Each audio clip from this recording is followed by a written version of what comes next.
केंद्रीय मंत्री पद के इस्तीफे के बाद पहली बार धर्मेंद्र प्रधान ने जेन जी यानी नई पीढ़ी को लेकर विस्तार से बात की है। उन्होंने कहा कि जेन जी ऐसी ताकत है जिसे नजरअंदाज नहीं किया जा सकता। अपने संबोधन में धर्मेंद्र प्रधान ने जेन जी को समझने के लिए अपने बेटे से जुड़ा एक किस्सा भी सुनाया और बताया कि कैसे उसी अनुभव ने उन्हें नई पीढ़ी की सोच और उसकी आकांक्षाओं को समझने में मदद की। धर्मेंद्र प्रधान ने कहा कि एक अभिभावक के तौर पर उन्हें लगा कि नई पीढ़ी को सिर्फ समझाने के बजाय पहले उसे समझना जरूरी है। इसी बात को समझाने के लिए उन्होंने अपने बेटे का उदाहरण दिया। प्रधान के मुताबिक जब उनका बेटा 12वीं पास करने के बाद कॉलेज गया और सीए की पढ़ाई कर रहा था, तब उसने मोटरसाइकिल लेने की जिद पकड़ ली, लेकिन उनके पिता यानी बच्चे के दादा मोटरसाइकिल देने के पक्ष में नहीं थे। घर में इस बात को लेकर तनाव का माहौल बन गया। प्रधान ने बताया कि उस समय वो खुद दो पीढ़ियों के बीच खड़े थे। एक तरफ उनका बेटा था जिसकी अपनी इच्छा थी और दूसरी तरफ उसके पिता थे जिनकी अपनी सोच और चिंता थी। जब बेटे की जिद ज्यादा बढ़ गई तो उन्होंने उससे अपने युवा दिनों का उदाहरण देकर बात की। इसके बाद एक बीच का रास्ता निकाला गया। बेटे को मोटरसाइकिल देने की बात मान ली गई, लेकिन एक शर्त रखी गई कि उसे हर शुक्रवार शाम ट्रेन से घर आना होगा और रविवार को वापस कॉलेज जाना होगा। धर्मेंद्र प्रधान ने कहा कि इस पूरे अनुभव से उन्हें ये समझने का मौका मिला कि जेन जी को सिर्फ ये कहकर नहीं समझाया जा सकता कि हमने अपने समय में क्या किया था। नई पीढ़ी की अपनी सोच, अपनी आकांक्षाएं और अपनी प्राथमिकताएं हैं। यहीं से उन्होंने जेन जी को लेकर अपनी बड़ी बात रखी।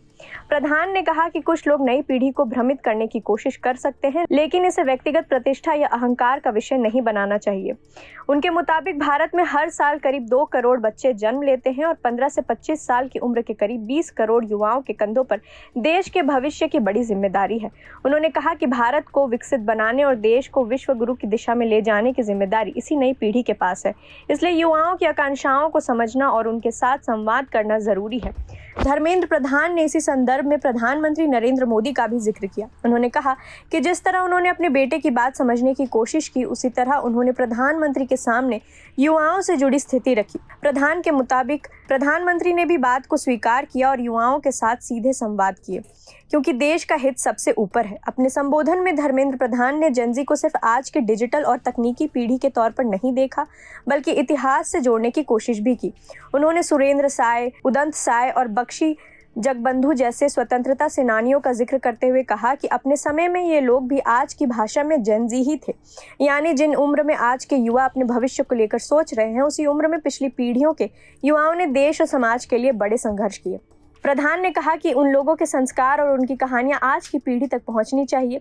उन्होंने नई शिक्षा नीति और एनसीईआरटी की किताबों का भी जिक्र किया। प्रधान के मुताबिक 8वीं कक्षा की एनसीईआरटी की किताब में पहली बार वीर सुरेंद्र साय और बख्शी जगबंधु की वीर गाथाओं को शामिल किया गया।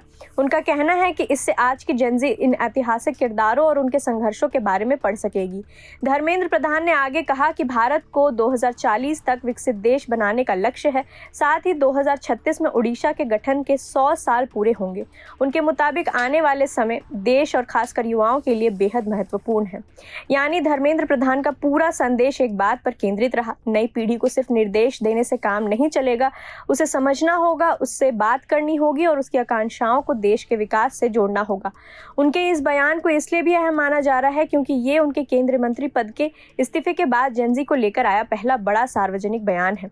प्रधान ने अपने व्यक्तिगत अनुभव से शुरुआत की, लेकिन बात देश के करोड़ों युवाओं और भारत के भविष्य तक पहुंच गई। अब सवाल यही है कि जेन जी को लेकर सरकार और राजनीतिक नेतृत्व की ये सोच आगे किस तरह की नीतियों में दिखाई देती है, क्योंकि युवा सिर्फ भविष्य के वोटर ही नहीं बल्कि देश की अर्थव्यवस्था, रोजगार, शिक्षा और विकास की अगली दिशा तय करने वाले सबसे बड़ी ताकत है। वैसे इस पूरे मामले पर आपकी क्या राय है, हमें कमेंट सेक्शन में जरूर बताइए और देखते रहिए प्रभात खबर। प्रभातखबर.com, विश्वास वही, रफ्तार नहीं।